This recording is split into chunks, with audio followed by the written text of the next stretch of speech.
आपका स्वागत है दूसरे हफ्ते में डिलीवरेंस वीक में। हालेलुया, जोर से हालेलुया बोलो एक बार। आप तैयार है वर्ड को सुनने के लिए?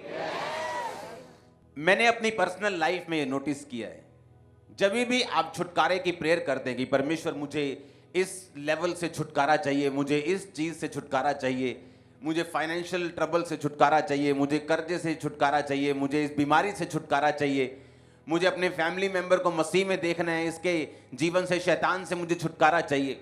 जब भी आप प्रेयर्स करते हैं हमेशा इस बात को आपको दिमाग में रखना है। बाइबल कहती इजरायली लोग जब प्रार्थना करते थे कि परमेश्वर हमें छुड़ा, जब राजा ने उन्हें दुखी करना शुरू किया तो बाइबल कहती परमेश्वर ने मूसा को अपने वचन दे के भेजा। जब भी आप लोग प्रेयर करते हैं हमेशा याद रखना, हमेशा आपको वचन के रूप में उसका आंसर मिलेगा, और जब वचन के रूप में आपको उसका आंसर मिलेगा और आप उसे फॉलो करेंगे, आपको कॉन्ग्रेचुलेशन फिर मैं बोलना चाहूंगा क्योंकि आप अपना छुटकारा पा लेंगे। That's it. आप बोलेंगे ये इतना आसान है? हाँ, ये इतना ही आसान है। यीशु मसीह ने कहा जा अपनी आंखों को शीलो के कुंड में धो ले। वो कहते हैं मैं तो पता नहीं 50-100 बार वहां गया हूं धोने के लिए, ऐसा अब क्या है कि वहां पर धो लूंगा तो अच्छा हो जाऊंगा। अलीशा ने कहा कि जा और जाकर अपने आप को यर्दन नदी में 7 डुबकियां मार, तेरा कोढ़ खत्म हो जाएगा। उसने कहा पता नहीं रोज कितनी बार मैं नदी में नहाता हूं और इससे भी साफ नदी में नहाता हूं, अब ऐसा क्या हो जाएगा कि मेरा कोढ़ खत्म हो जाएगा। परमेश्वर की बातें जो सिंपल लगती हैं, जो बड़ी साधारण लगती हैं और सुनने में आसान हैं, लेकिन जब आप उन्हें फॉलो करना शुरू करते हैं एक ग्रेट इंपैक्ट और एक ग्रेट चेंज आप अपनी लाइफ और परिवार और फाइनेंस में देखते हैं। आज यीशु मसीह के पवित्र नाम में आज की इस मीटिंग के बाद एक बदलाव बड़ा आपकी लाइफ में एंटर करेगा। आप अपनी टेस्टिमनीज को देने पाएंगे अपने कोलीग्स को, अपने ऑफिस में, अपने घरों में, अपने रिश्तेदारों में। आमीन। ऊंचा ये बरकत आपकी है चर्च। हालेलुया।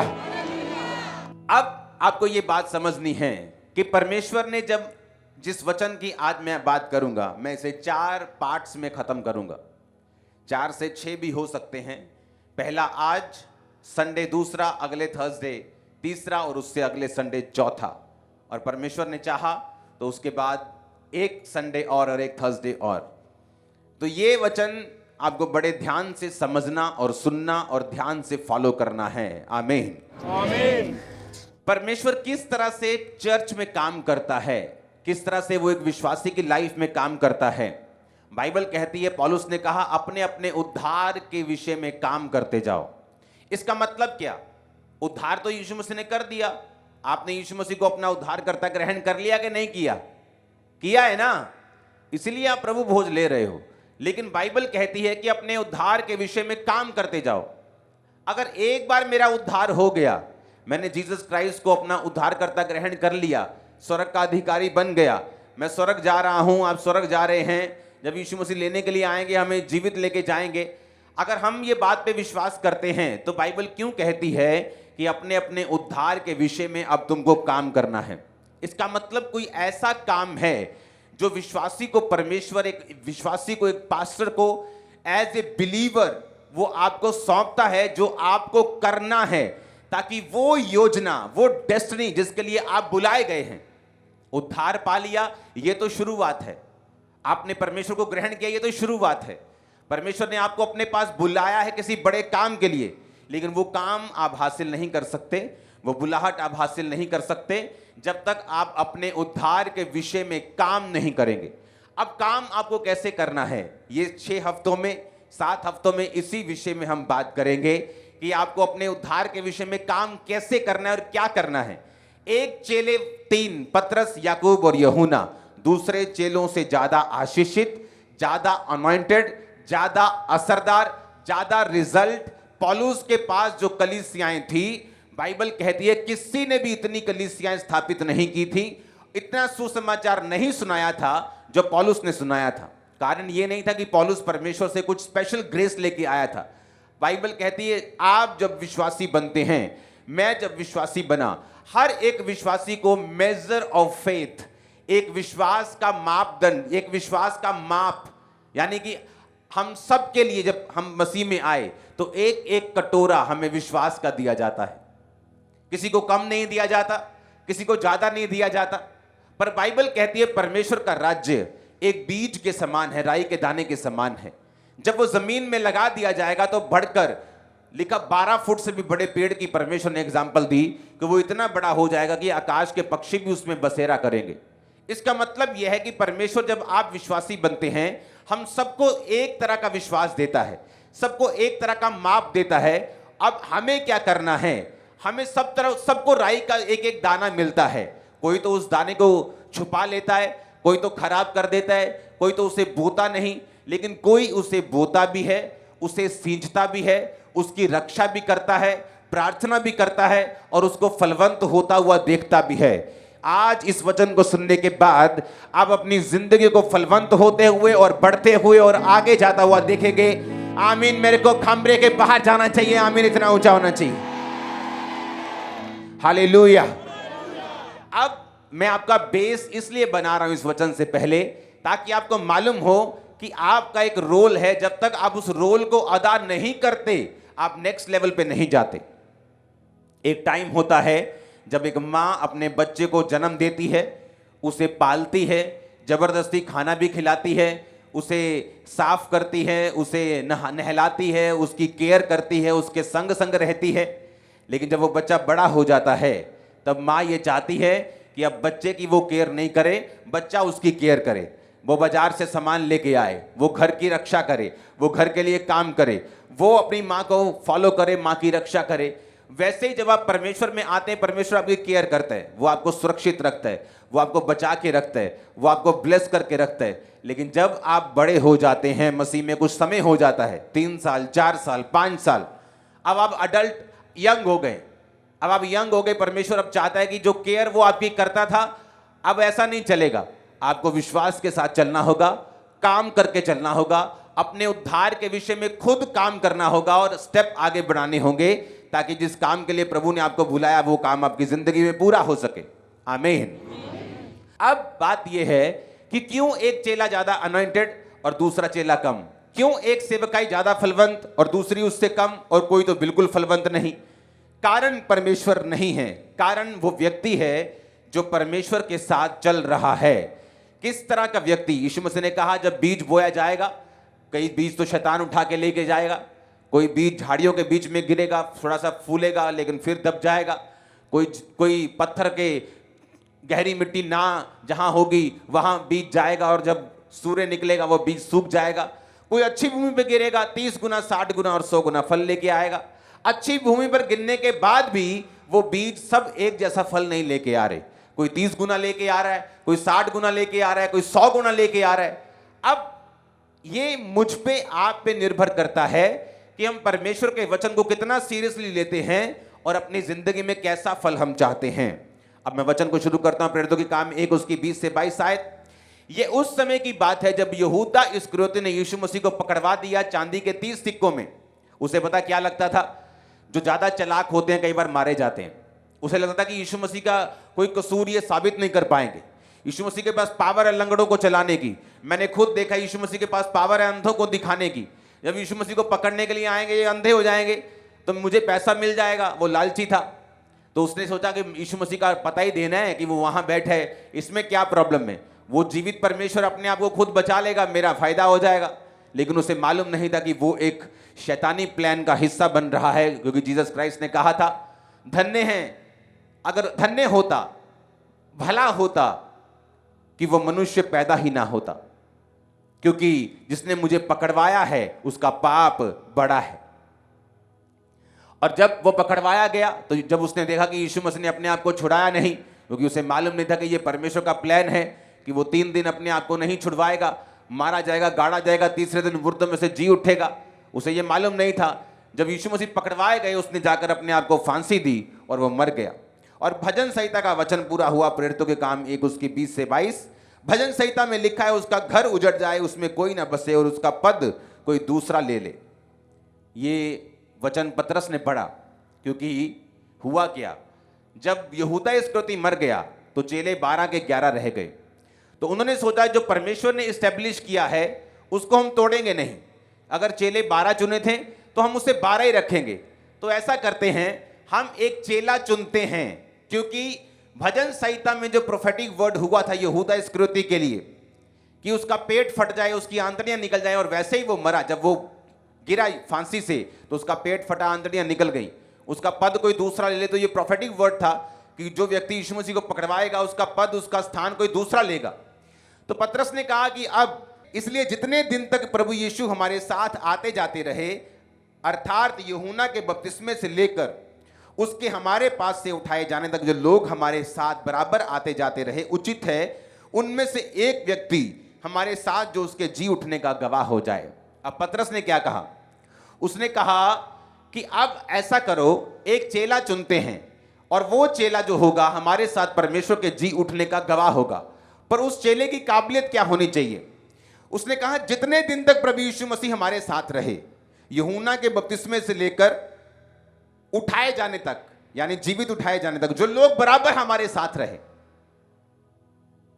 उसने ये नहीं कहा कि तुम में से जो सबसे ज्यादा जो स्पिरिचुअल है, जो आंखें बंद करके प्रार्थना करता है, जिसने 120 रोजे रखे हुए हैं, उसने कहा जितने लोग जब जीसस क्राइस्ट का बैप्टिज्म हुआ तब से लेके जब जीसस क्राइस्ट पहाड़ में से उठाए गए, वो 500 लोग तो वहां थे, तब तक जो लोग हमारे साथ बराबर रहे हैं, थिक एंड थिन में, सताव में, विरोध में, दुखों में, सुखों में, बीमारी में, चंगाई में, बरकत में, घटी में, जो लोग हमारे साथ रहे हैं। जब जीसस क्राइस्ट ने कहा था कि मेरा बदन खाओगे, मेरा लहू पियोगे तो जीवित रहोगे, बहुत से चेले वापिस चले गए, कहते इसे कौन सुन सकता है। यानी वो चेले उसमें नहीं थे जो वापिस चले गए।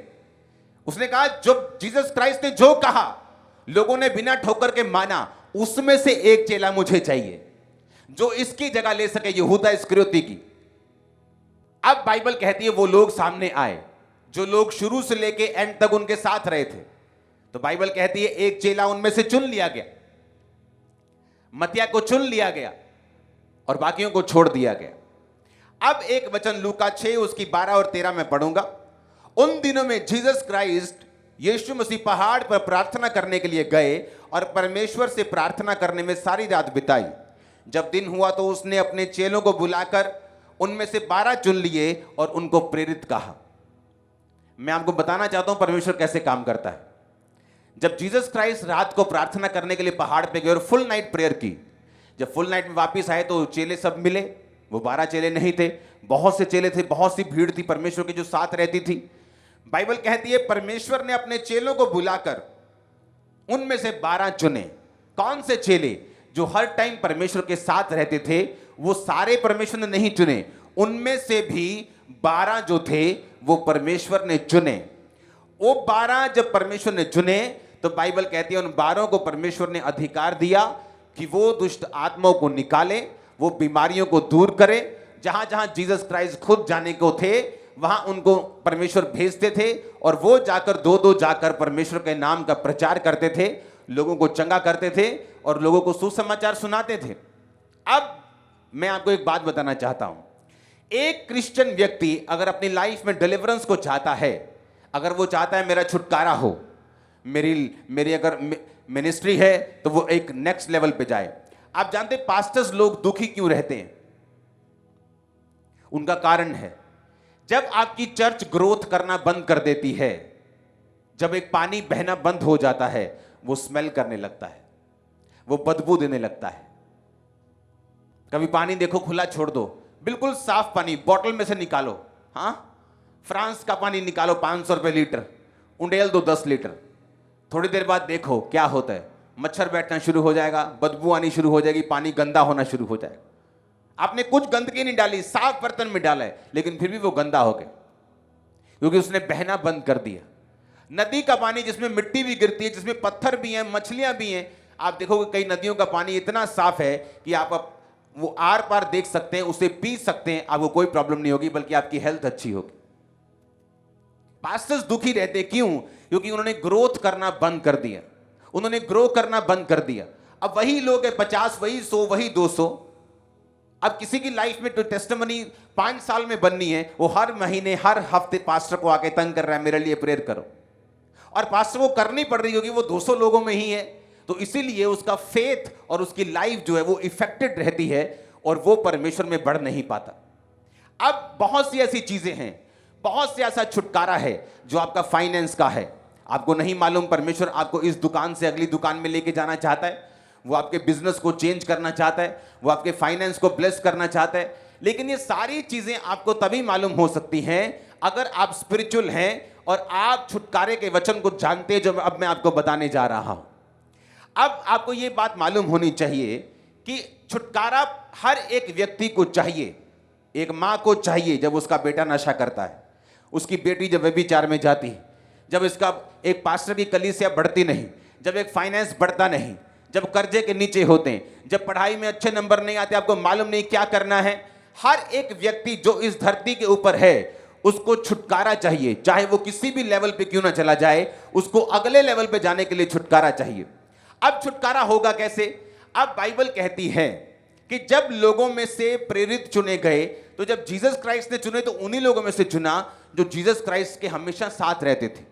जब उनमें से एक मारा गया और जब वो 12 पूरे किए गए तो उसी लोगों में से चुना गया जो हर वक्त चेलों के और जीसस क्राइस्ट के बैप्टिज्म से लेके जी उठाए जाने तक, यानी 3.5 साल तक वो परमेश्वर के और चेलों के साथ रहे थे। हालेलुया। अब आपको बात समझ आनी चाहिए। बहुत से ऐसे लोग हैं जिनको ये मालूम नहीं कि मुझे अभिषेक में कैसे बढ़ना है। मैं एक पास्टर को जानता हूं, उसे मालूम था कि उसकी लाइफ में परमेश्वर का मसा है, लेकिन जिस लेवल पे वो जाना चाहता था उस लेवल पे वो कभी पहुंचता नहीं था। उसने अपनी मुझे स्टोरी सुनाई। उसने कहा कि जब मैं एक नेक्स्ट लेवल पे जाना चाहता था तो मैं एक अपने मेंटर से मुलाकात करना चाहता था, लेकिन वो मुलाकात मेरी होती नहीं थी। वो एक्सट्रीमली बिजी पर्सन था, वो कभी भी जल्दी लोगों से मिल नहीं पाता था, उसकी सेवकाई बड़ी थी। उसने परमेश्वर के सामने प्रेयर की कि परमेश्वर मेरे रास्तों को खोल। अगर हम पहला शमूएल 9 उसकी 1 से 8 आयत को पढ़ेंगे तो उस जगह एक सीक्रेट लिखा है। बिन्यामीन के गोत्र में कीश नामक एक पुरुष था जो अपी के पुत्र बकोरत का पड़पोता, सरोर का पोता बील का पुत्र था। वह बिन्यामीनी पुरुष का पुत्र बड़ा शक्तिशाली सूरमा था। उसके शाऊल नामक एक जवान पुरुष था। अब बाइबल कहती है जिस व्यक्ति की ये बाइबल बात कर रही है उसकी गदियां खो गई। पुराने टाइम में जो ट्रांसपोर्ट होती थी वो गधे होते थे, यानी उसका बाइक गुम गया। आज की भाषा में बोलो तो उसका बाइक जब गुम गया, उसने अपने बेटे शाऊल को बोला, बेटा बाइक गुम गया, गदियां गुम गई, जा ढूंढ। और बाइबल कहती शाऊल अपने एक नौकर को लेके गदिया ढूंढने के लिए गया। जब गदिया नहीं मिली तो उसने कहा चल वापिस चलते, बाप हमारी चिंता करने लगेगा गदियां छोड़ के। तो उसने कहा नहीं, यहां एक दर्शी रहता है, एक खुदा का दास रहता है, हम उसके पास जाकर पूछेंगे कि वो गदियां कहां पे और वो हमको बता देगा। उसने कहा ठीक है, हम वहां पे चलते हैं। और देखो वो आत्मिक इंसान थे। 6 आयत में लिखा, सुन इस नगर में परमेश्वर का एक जन है जिसका बड़ा आदर मान होता है, जो कुछ वह कहता है वह बिना पूरा हुए नहीं रहता। अब हम उधर चले, संभव है कि वह हमको हमारा मार्ग बताए कि हम किधर जाएं। शाऊल ने अपने सेवक से कहा, सुन यदि हम उस पुरुष के पास चले तो उसके लिए क्या ले चले? हमारी थैलियों की रोटी चुक गई, भेंट के योग्य कोई वस्तु नहीं जो हम परमेश्वर के जन को दें, हमारे पास क्या है? सेवक ने फिर शाऊल से कहा, मेरे पास 1 शकेल चांदी की चौथाई है, वही हम परमेश्वर के जन को देंगे और वह हमको बताए कि हम किधर जाएं। जिस परमेश्वर के जन की वो बात कर रहे हैं, शमूएल की, उसका एक रिकॉर्ड था। पब्लिक के बीच में वो खड़ा होकर बोलता था कि क्या तुमने कभी, मैंने तुमसे कोई गधा लिया हो, तुम्हारे पैसे मारे हो? बोलते थे कि नहीं। उसका रिकॉर्ड इतना साफ था, परमेश्वर के सामने वो इतना क्लीन था। लेकिन इन लोगों को ये मालूम था कि जब परमेश्वर के सामने हम जाएंगे तो ये बदतमीजी होगी हम खाली हाथ जाएं।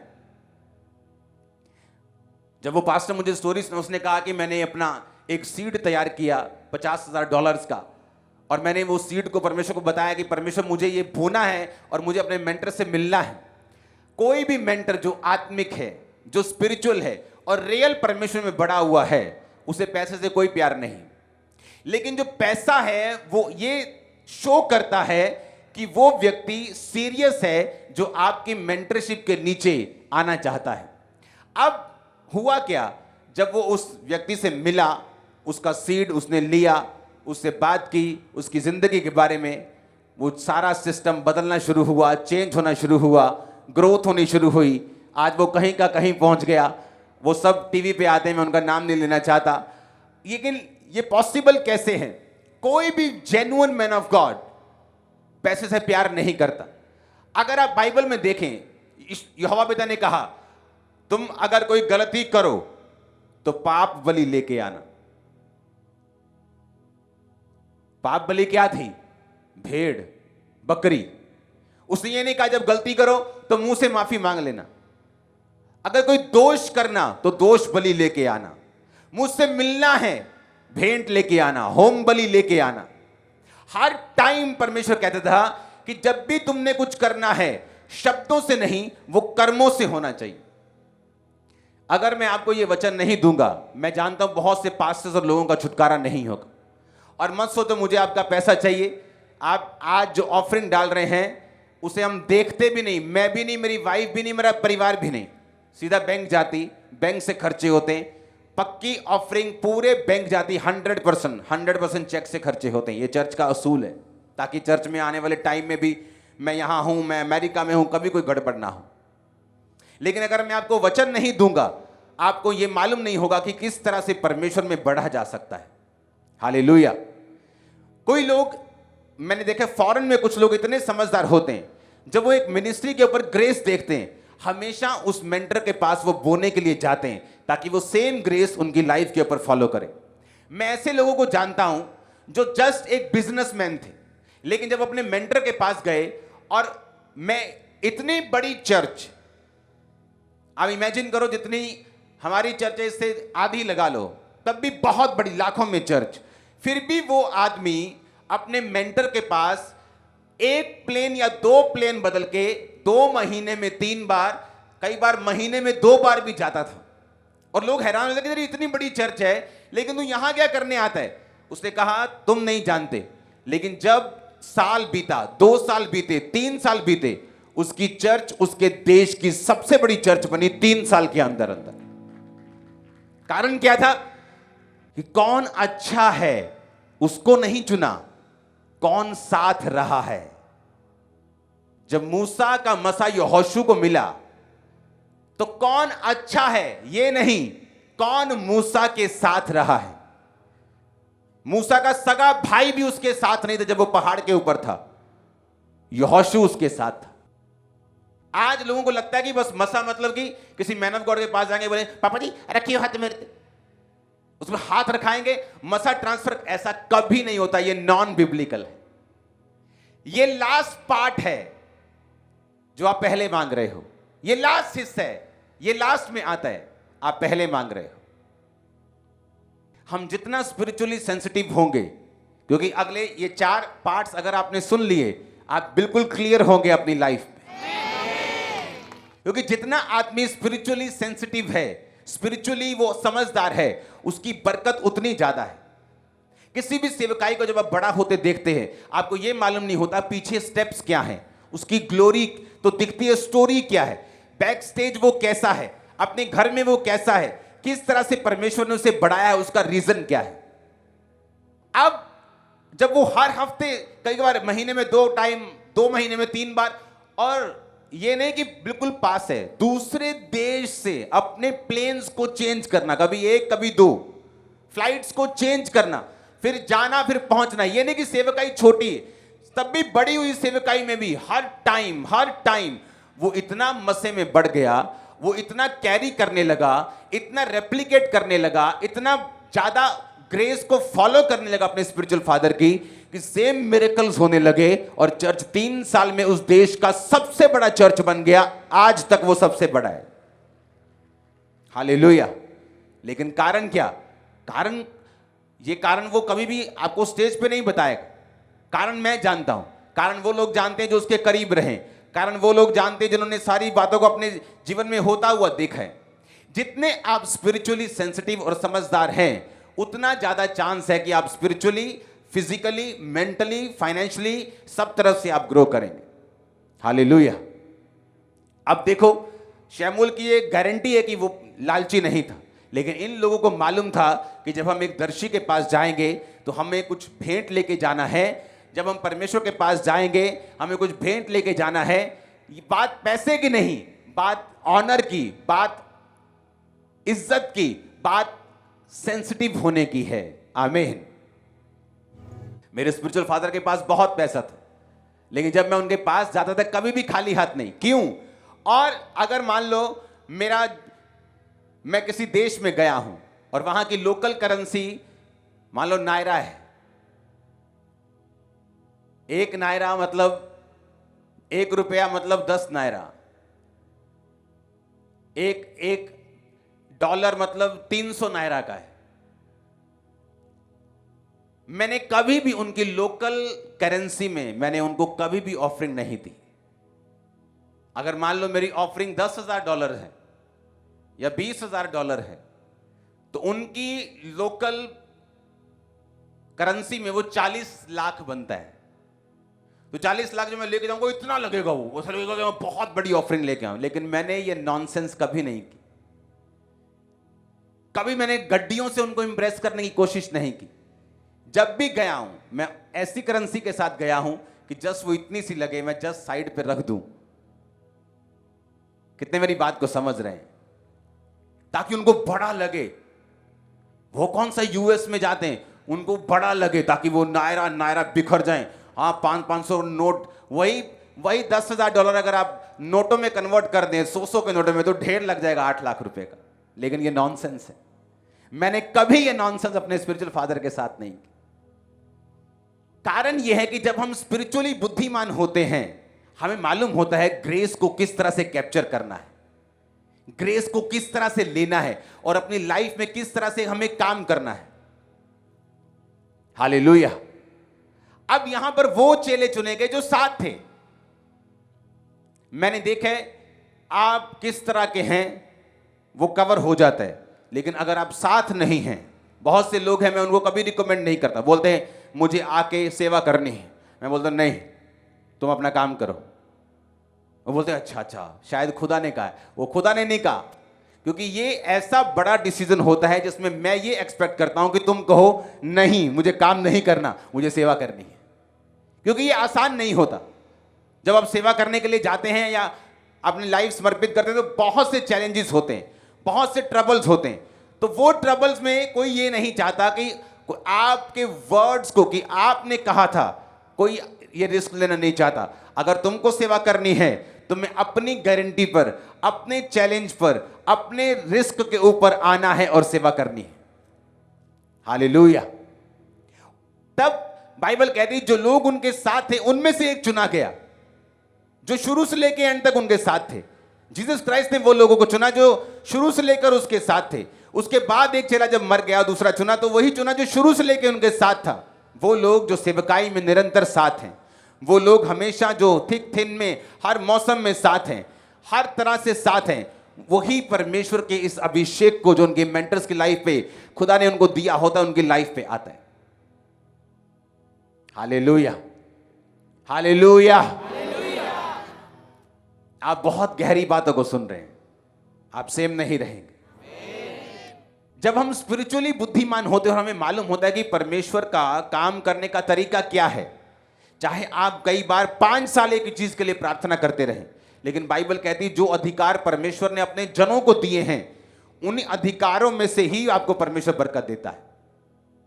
आप 5 साल प्रार्थना करते, परमेश्वर मेरी चर्च को बढ़ा, मेरी चर्च को बढ़ा, मेरी चर्च को बढ़ा, लेकिन वो नहीं बढ़ती। लेकिन जब आप एक जीवित चर्च में एक मेंटर के साथ चले जाते हैं, वही चर्च आपकी 1 साल में बढ़ जाती है। और आपने प्रेयर भी नहीं किया इतनी कि मेरी चर्च को बढ़ा, क्योंकि हाथी के बच्चे को प्रार्थना करने की जरूरत नहीं, मेरा वेट बढ़े। जिराफ के बच्चे को प्रार्थना करने की जरूरत नहीं, मेरी हाइट अच्छी हो। वो जस्ट उसका बच्चा बन के रहे, हाइट और वेट और बढ़ना ही बढ़ना यीशु मसीह के नाम। आप मेरी बात समझ रहे कि नहीं? आपको जस्ट फॉलो करना है, क्योंकि जो कुछ आपके मेंटर की लाइफ में, वो आपकी लाइफ में आएगा ही आएगा। ये पॉसिबल ही नहीं कि वो ना आए, अगर आप रियल फॉलोअर्स हैं तो। आमीन। और ऐसा जब आप इस विषय को सुन लेंगे 4 हफ्तों में, मैं आपको बता रहा हूं, आप क्लियर होंगे बिल्कुल कि मेरे पास बरकत क्यों नहीं है, है तो इतनी क्यों है, मुझे बढ़ना कैसे है, आगे कैसे जाना है, क्योंकि ये विषय पर कोई जल्दी आपसे बात नहीं करता। मैं कर सकता हूं क्योंकि मैं इस चर्च से ऑफरिंग नहीं लेता। कोई मुझे चैलेंज नहीं कर सकता कि आप इसलिए बता रहे हैं कि आपको ऑफरिंग चाहिए। हालेलुया। लेकिन ये ऐसे वेज हैं, ऐसे तरीके हैं कि आप अपने मेंटर्स की लाइफ में घुस सकते हैं, उसकी अनॉइंटिंग को टच कर सकते हैं। कोई व्यक्ति अधीन रहकर, कोई व्यक्ति अपनी लाइफ को समर्पित करके, कोई व्यक्ति बो के, कोई व्यक्ति काम करके जबरदस्त रीति के साथ रास्तों को खोल के इस अनॉइंटिंग को कवर करता है, अनॉइंटिंग को टच करता है, अपने जीवन में उसी ग्रेस को कैरी करता है जो उसके खुदावंद के दास की जिंदगी के ऊपर है। हालेलुया। अगर मैं यहां पे हूं, खुदावंद ने मुझे यहां बड़ी चर्च दी है, मैं अपने मेंटर के पास 24 घंटे नहीं रह सकता, तो मेरा काम क्या है? रास्तों को साफ करना। मेरा काम क्या है? बोना। मेरा काम क्या है? प्रेयर करना। मेरा काम क्या है? रेगुलर विजिट करना। हालेलुया। ऊंची आवाज में बोलो हालेलुया। ऊंची आवाज में, ऊंची आवाज में। आप सेम नहीं होंगे, कुछ बदलने जा रहा है बड़ा आपकी लाइफ में। मैंने कहा आप सेम नहीं रहेंगे यीशु के नाम में। कुछ बदलने जा रहा है बड़ा आपकी लाइफ में यीशु मसीह के नाम में। आमीन। मेरे कौन सा मैंने कहा आप सेम नहीं रहेंगे। कुछ बड़ा होने जा रहा है आपकी लाइफ में यीशु मसीह के नाम में। Hallelujah, hallelujah. इसीलिए आप कुछ क्रिश्चियन लोगों की लाइफ देखते हैं, चर्च में जाने के बावजूद भी उनकी लाइफ उस तरह की ग्रोथ नहीं करती जिस तरह की ग्रोथ होनी चाहिए, क्योंकि ये आपके हाथ में है। ये परमेश्वर के हाथ में नहीं, ये आपके हाथ में है। लोगों को मालूम नहीं पास्टर्स की और मेंटर्स की वैल्यू उनकी लाइफ में क्या है, क्योंकि उनको लगता है कि पास्टर का मतलब जो वचन सुनाता है। नो, ये उसका मतलब नहीं। वो कहीं अधिक वैल्यू रखते हैं। इसलिए पौलुस ने पता क्या कहा? कहता है जो कोई वचन सिखाता है और जो कोई वचन सीखता है वो हर एक अच्छी वस्तु में सिखाने वाले को भागी करे। इतना सख्त है वचन। हर एक अच्छी वस्तु में वो भागी करे सिखाने वाले को। लेकिन ये कोई प्रचार नहीं करता इस चीज का, ताकि कलीसिया उसे दूसरी साइड ना ले जाए। क्योंकि परमेश्वर ने जो पावर्स, जो अधिकार, जो फायर दी है एक रियल मैन ऑफ गॉड को, जो मेंटरशिप में भी है, आप नहीं जानते आपकी लाइफ में क्या हो सकता है, किस ग्रेस को आप कैरी कर सकते हैं और कहां जा सकते हैं। आमीन। आप सेम नहीं है यीशु मसीह के नाम में। आज से मैंने कहा आमीन। ऊंचाई बरकत आपकी है चर्च। हालेलुया। प्रेरितों के काम एक उसकी 20 से 22, लूका 6 उसकी 12 और 13, पहला शमूएल 9 उसकी 1 से 8। आप घर जाएंगे, इसे पढ़ेंगे, मनन करेंगे, ध्यान देंगे, खुदावन से बात करेंगे, आप देखेंगे परमेश्वर किस तरह से आपकी अगुवाई करता। Hallelujah, hallelujah. और अगर हमें नेक्स्ट लेवल पे जाना है, हमें ग्रोथ देखनी है, तो हमें यह बात समझनी होगी, कंसिस्टेंट रहना, खुदा के घर में रहना, हर टाइम परमेश्वर के साथ लगे रहना, जुड़े रहना, जीवित चर्च का हिस्सा बनना, यह इंपॉर्टेंट है। किसी भी चर्च का हिस्सा बनना नहीं, एक जीवित चर्च का, जहां टेस्टिमनीज होती हो, प्रेयर्स होती हो, वचन होता हो, जहां परमेश्वर के सारे बाइबल बिब्लिकल पहलू पूरे होते हो। एक जीवित चर्च, चाहे आपके घर के 400 किलोमीटर दूर क्यों ना हो, आपको वहीं जाना चाहिए, क्योंकि जीवित चर्च की वैल्यू है। मैंने देखा है लोग हजारों किलोमीटर प्लेन से जाते थे और उन्होंने ऐसी ग्रोथ हासिल की जो शायद वहां बैठे हुए लोग भी नहीं पा सके। उन्हें लगता था कि हम पास में ही हैं, कोई बात नहीं, घर से 12 बजे भी निकल जाएंगे। लेकिन जो दूर से आता था वो एक दिन पहले उधर पहुंचता था तो चर्च में सबसे पहले एंटर करता था। हालेलुया। आपको ये बात समझनी, सुननी, मनन करनी, लागू करनी। एक जीवित चर्च में, एक अलाइव चर्च में हिस्सा बनना, काम करना, सिर्फ चर्च अटेंड करना नहीं, हर काम में हिस्सा डालना आपकी ग्रोथ का कारण होगा। आमीन। ऊंचाई बरकत आपकी है। परमेश्वर के दास के द्वारा टीचिंग्स को सुनने के लिए, अनाउंसमेंट्स और अपडेट्स को जानने के लिए आप हमारे YouTube चैनल को सब्सक्राइब करें और साथ में बेल आइकन को दबाएं ताकि जब भी कोई नई अपडेट हो तो आप सबसे पहले जान सकें।